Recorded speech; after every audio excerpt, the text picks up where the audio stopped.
There are times in preaching when the words of the scripture are so complicated in a way, but also so difficult, because I think for the preacher that when you hear these words, you're in a position to say this. And there have been times in my mind when I'm preaching and the direction of the preaching is taking me down a path. My mind says, don't go down that path.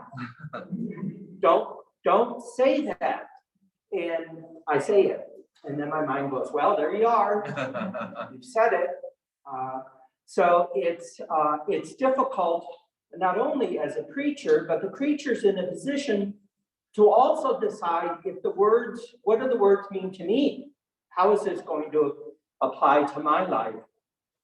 And so there are times in preaching when I might be preaching more to myself than to you, to the members of the community, because I also struggle with these things and find it difficult to apply and to bring into my life what the teachings of Jesus are. I think especially now, we're on the verge of another war in Europe, and it's like, oh my God, how did we get there? I thought this was all done with. And so did the people in Europe, I think. They thought it was done with. And somehow or another, the rhetoric that just swirls around us feeds on the attitudes and the feelings that we have, and just makes it even more difficult. So I can imagine that as Pat shared with us this parable of the Samaritan, that in all innocence, the man asked, what's the law? And the guy knows it, and he says it right. But then he didn't, his brain said, don't say any more, and he did. Who's my neighbor? And Jesus says, oh boy, I got a good story for this. And as the story unfolds, what you have to imagine is that Jesus's audience, and this is going to be true with what we see in Luke's gospel, that Jesus's audience, remember again, is a first century Jewish audience. It's different from Luke and Matthew's context, but Jesus's audience is first century. They've been occupied by the Romans for 30, 40, 50 years. They've never really, except for a brief time, had independence and freedom. They've either been under the control of the Greeks, under control of the Syrians, under control of the Persians, under control of the Romans, and that's where they find themselves. So the audience listening to the teachings of Jesus are in a situation where they have to either decide that they're going to simply accept and tolerate the way of Rome, which is a lot of oppression, or they're going to fight, and that will come in the succeeding generations when they literally do take up arms to fight against Rome, the Zealots and the Bar Kokhba revolt. And pretty soon, by 70 years after in the Common Era, Rome says they've had enough, and the whole city of Jerusalem is destroyed. So that's where it ends for them in a sense. But for this instance, when in this parable, and it's going to figure into this ongoing segment of the Beatitudes in the sermon, either Matthew's Sermon on the Mount or Jesus in Luke Sermon on the Plain, that you have to fit two things together that in your context, in your political, economic, social, spiritual context, don't fit together. So the audience is being forced to remember the question is, who's my neighbor? The audience is forced to want to cheer on the priest and the Levite because they're holy people and they should be examples. And the example they give is what the normal example would be to someone in the gutter. Walk around because they're unclean. There's blood and there's possible death, and you didn't want to become unclean, and so you avoided a situation like that. Along comes a Samaritan who isn't caught up in that purity and cleanliness mode of thinking, and does what he's supposed to do, help somebody who's in need. But in the audience, what they have to put together is Samaritan and neighbor. Because in the context of the Jews of Galilee, where Jesus is at this point, that the Samaritans were basically heretics. They only accepted a portion of the Torah, only the written Torah. They did not accept the oral Torah. So they were not even Jews in the minds of the Galilean Jews or the Jews of Jerusalem. And so to bring together neighbor and Samaritan forced them to either, no way am I going to count that right, or I'm going to have to rethink not only my mind, but I'm going to have to rethink my gut, because my gut repulses me. We're now in this image of Jesus in this story. I'm going to have to move my gut out of that repulsive attitude into a embracing and welcoming attitude. It's interesting that as the story ends, actually, and Jesus says, well, who's the neighbor? And the man says, well, the one who did kindness to the one in the ditch. And Jesus said, yeah, that's it. And the man goes away sad. He doesn't respond. And Jesus is sad. I just gave you a different way of thinking about how to respond to what repulses you, and you didn't take it. So in the context of this teaching that Jesus is given, remember I've said that the whole vision from the beginning of Jesus's ministry is announcing that the reign of God is at hand. And that's not to ever be taken simply as a spiritual reality. It has to be that the reign of God directly affects the context of our life, which has to do with the politics, the economic, the social, and the religious. So that the reign of God is an invitation to reshape how we do business in the world and how we think of ourselves in relation to other people. That's it. That's what the reign of God does. It's a turning upside down of business as usual as the norm, and an establishment of a new order of being in the world, a new order of thinking of oneself in the world, a new way of doing business. We're not repulsed by the person in the gutter.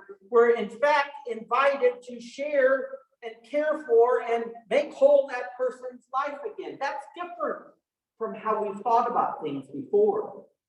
Remember the so-called Beatitudes. Blessed are the poor, blessed are the grieving, blessed are so that these are the blessed ones.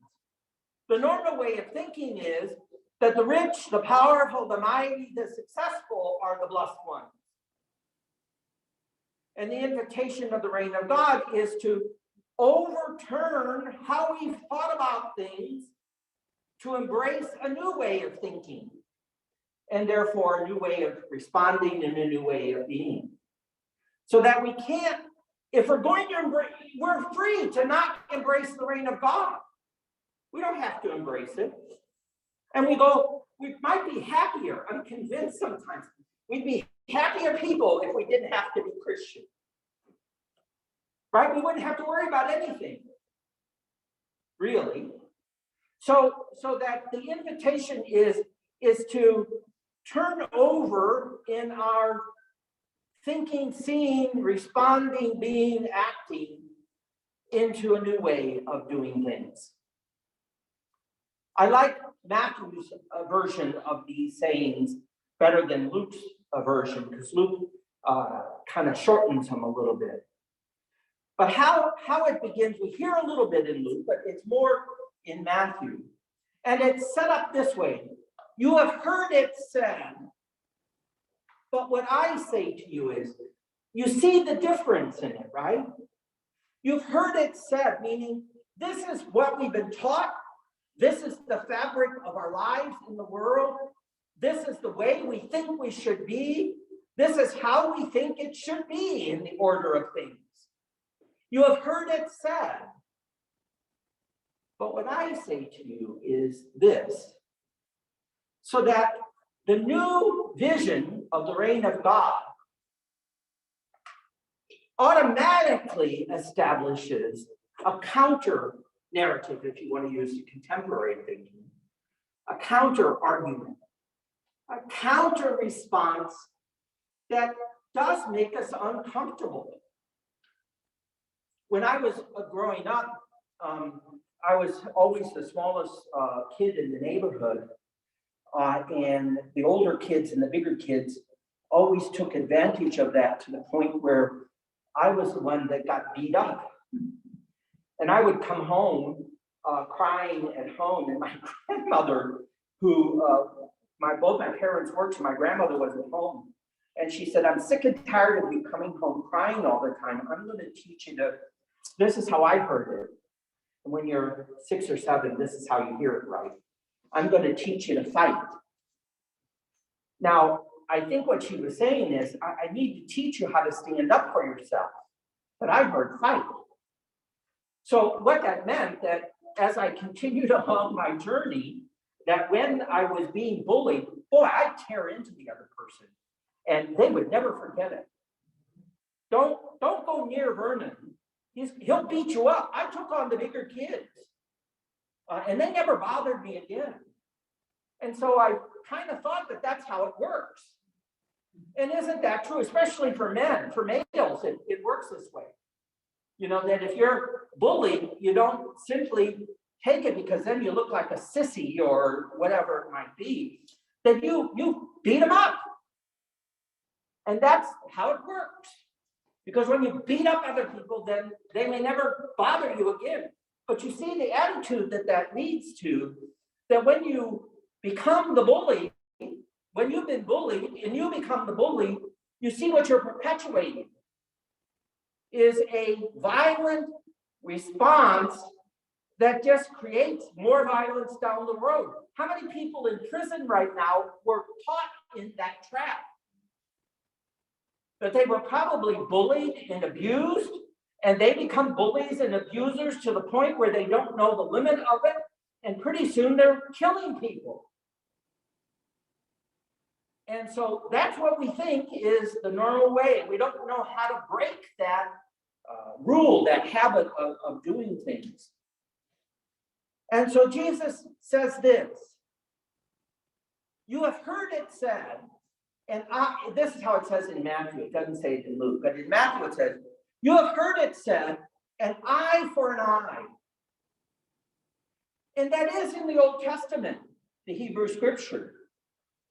But in the Hebrew scripture, in the tradition of ancient Israel, it was intended to limit the violence that you did to your enemy so that you didn't totally exterminate them, but you wounded them enough that they understood the violence done to you. So if somebody came and plucked out your eye, you were only allowed to pluck out one eye, not both eyes. So it was intended to limit the violence. But by the time of Jesus, you see, it becomes, and I still hear this, an eye for an eye, a tooth for a tooth. If somebody harms you, you have a legitimate right to harm them as much as they harm you and more, so they can't come back at you.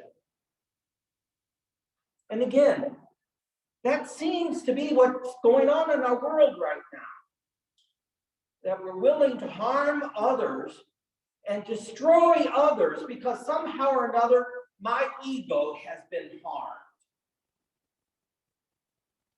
And because I don't want to, I saw this in a TV show yesterday. I watched Dune for the first time. And there was a point that the woman takes the strong man and is ready to slit his throat. And then the strong man looks like a weakling, and so now has to take on another fight. And anyway, you can, if you haven't seen it, you know what I'm talking about. If not, that's quite all right. But the point is that we follow the first part. An eye for an eye. You know how what Gandhi said about that statement? It's fine, an eye for an eye, but that makes everybody blind.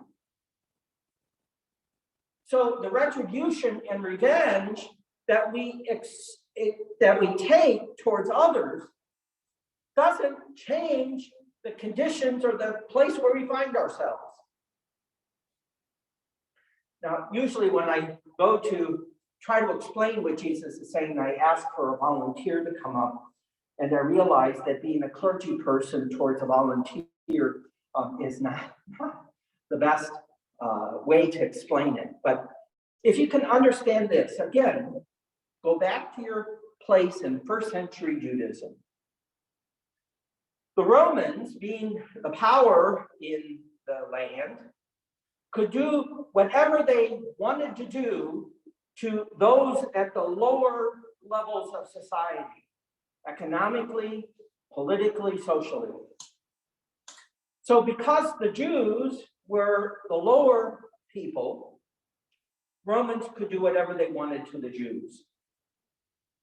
So if they wanted to beat you up, they wanted to take your home, they wanted to take your wife, you couldn't do much about that at all. Or the fight or flight, they would flee and tolerate the violence being done to them.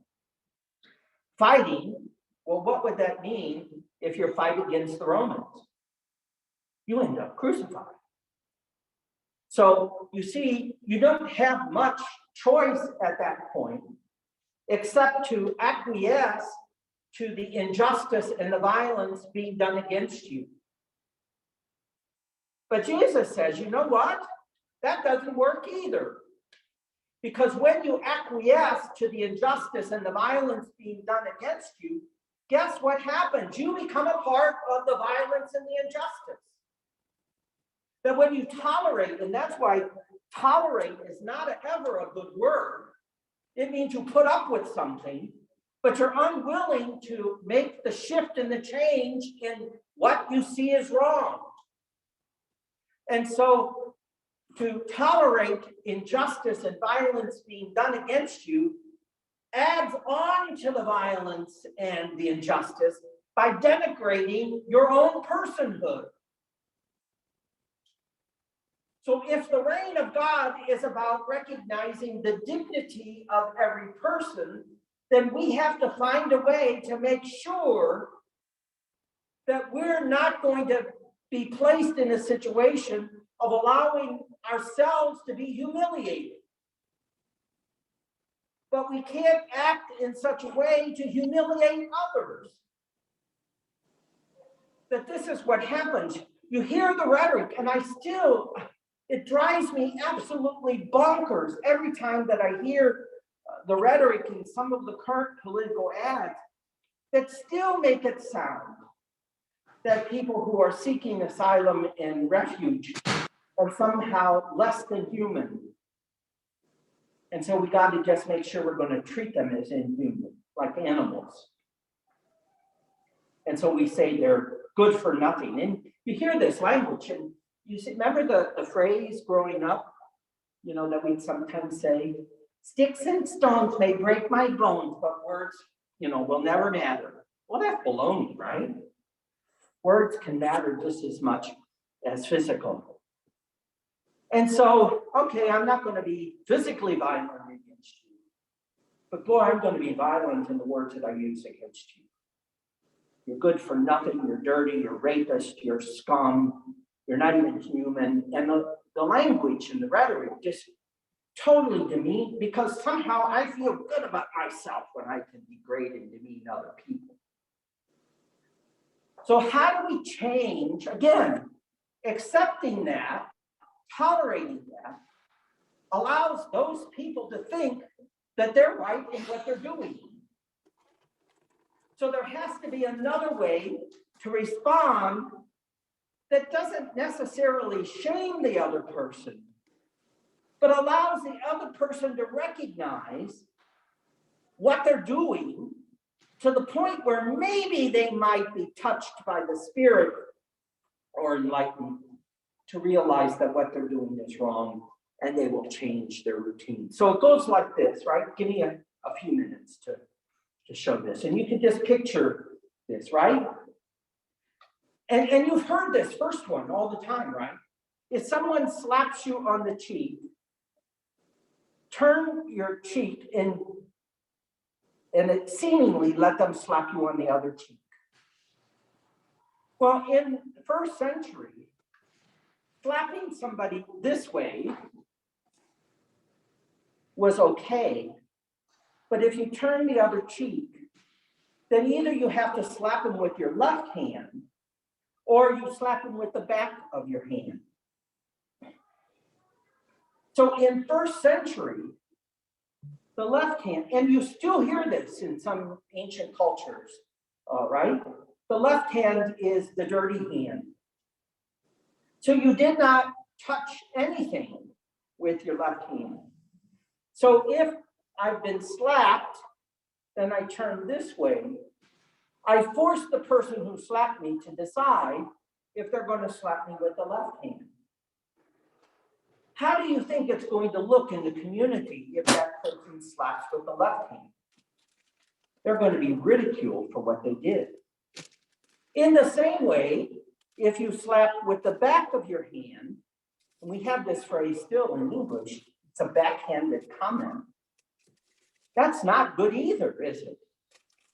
So that you slap, you're forced to use your dirty hand or the back of your hand, which means that I have to decide if my personhood matters more than me trying to get retribution on this person. And hopefully the idea is that I will stop. One story I heard in regards to this is that an older woman was walking home from the store with bags of groceries. And somebody came up and pointed a gun in her face and said, "Give me your money." And the lady said, "Take my bags, my groceries." And the man said, "Lady, you didn't hear me. I want your money." She said, "Here, take my groceries." He said, "Lady, I want your money or I will kill you. Here, take my groceries," he said. He got so frustrated with the thing that he put his gun away and walked away. Now, I can't imagine that happening today, but you see the point of the story, and the person who was telling it claimed this was a true story, that when we respond to violence, it forces the person who's committing the act of violence. If we respond in a violent way, then it just continues that cycle of violence. If we respond in a nonviolent, resistive way, then we force the other person to consider more options. The cloak. Imagine, poor people, how many clothes do they have? Not much. They've got the clothes on their back. Maybe an outer cloak, an inner cloak. You get hauled into jail to be sued by somebody who got offended by you, and you demand their cloak, outer cloak. You get to the courtroom, and the man says, "I want your cloak as retribution as recompense for the harm I believe you caused me." So the person in the courtroom goes, "Here. Oh, and by the way, here, let me give you all of my clothes." And the guy stands in the courtroom, or the woman stands in the courtroom completely naked. You know, it was against the law in ancient Judaism to look on a naked person. And so immediately everybody has to look away. And you see already the course of justice has been changed. No one wants that to happen. And so it's like, this is a frivolous lawsuit. keep your clothes. We'll find another way. 8. Each of these points is intended to give us a different way of thinking. And I brought this because I just wanted to read this. This was really good. Walter Wink is my mentor, and if you've ever heard of Walter Wink, he's deceased now, but he was a powerful speaker to this alternative way of imagining the response that we give to the powers of evil and injustice in the world. And this is what he says. Do not use violence to resist evil. Do not continue the downward spiral of violence. Jesus wants us to break the downward cycle of violence by refusing to cooperate with violence, refusing to retaliate with further violence. Violence in response to violence can only lead to further violence. Do not mirror evil. Do not repay evil for evil. Remember, if you've seen the movie Gandhi, he's in South Africa, and a new law, apartheid law, has been instituted by the government of South Africa, who supposedly was a Christian government, that Indians and non-whites had to register, and that the government had the right to take from them whatever they wanted, including their wife, their children, their property, everything. And Gandhi gets up in front, as the movie shows it, and I checked this out, and this did happen, that he gets up in front of this huge auditorium, and sitting in the front row are 4 British officials, 3 policemen, and the magistrate of the area. And Gandhi says, I need to tell you, I will never allow them to do this to me. And therefore, I will resist this law, even if it means my own body. And he stops. And then he says, will anyone stand with me? And the movie shows one old guy in the middle of the crowd stands up and he says, yes. And pretty soon, the whole assembly is standing up, and they show the British officials in the front. And Gandhi looks out.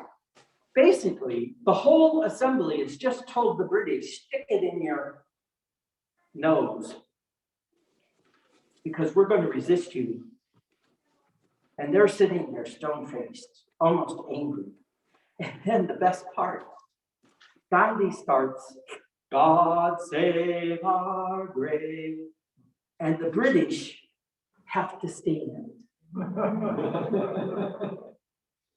Suggesting that now you see we've disarmed them and they have to stand in solidarity with us.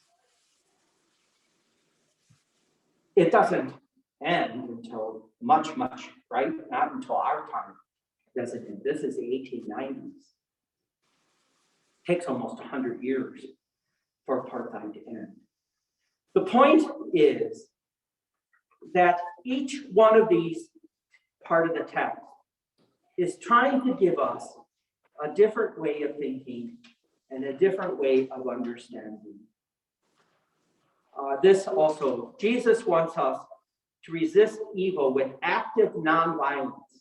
Stand our ground, speak the truth, insist on our common humanity, disarm our opponent, risk suffering, love, trust in God, and work for the conversion of our opponent, so that the one who does evil or supports systemic injustice changes.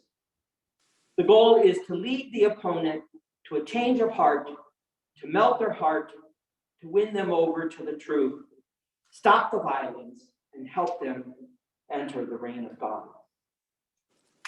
Now, at that point, I speak to myself and I go, wow, that's so difficult.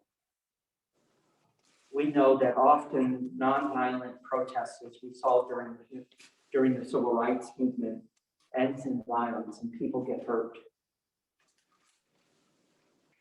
But it did bear fruit. It took the death of Robert Kennedy and Martin Luther King Jr. to finally get the Voting Rights Act in 1968 passed. And here we are, still fighting over voting rights that are racist in their orientation because it's trying to limit the free exercise of every citizen. And it goes to all of the issues. How do we resist that? How do we oppose that? Tolerating it isn't the goal. Finding a way with nonviolent resistance, as Martin Luther King Jr. learned from Gandhi, who learned it from Jesus. Nonviolent resistance has to be the path. Change the orientation, change the direction, change the focus on our part, so that at least we know that we are living in the reign of God and trying to invite others to also live in the reign